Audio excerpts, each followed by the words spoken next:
ပရိသန္တိမျိုးစိကောင်းလာတဲ့ပုဂ္ဂိုလ်တို့သည်ဒီပုဂ္ဂိုလ်မဆိုကုသိုလ်အလုပ်ကလေးဒီပေါ်မှာအမြဲတမ်းစိတ်ဝင်စားလေးရှိဒါပရိသန္တိမျိုးစိကောင်းတာနော်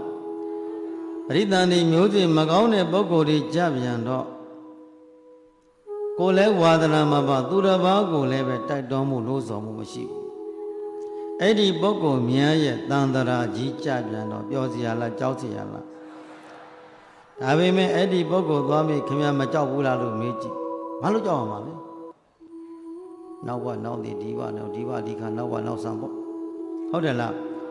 ဒီဘဒီစားနောက်ဘနောက်ခံပေါ့နောက်ဘမြစ်တည်သွားလို့ရှိရင်ဘာဖြစ်ဖြစ်ကိုတော့ကိုမသိတော့ဘူးဖြစ်ချင်တာဖြစ်ဖြစ်စီအဲ့ဒါဩစေတဒိဋ္ဌိလို့ခေါ်တယ်။ဘာဒိဋ္ဌိလဲ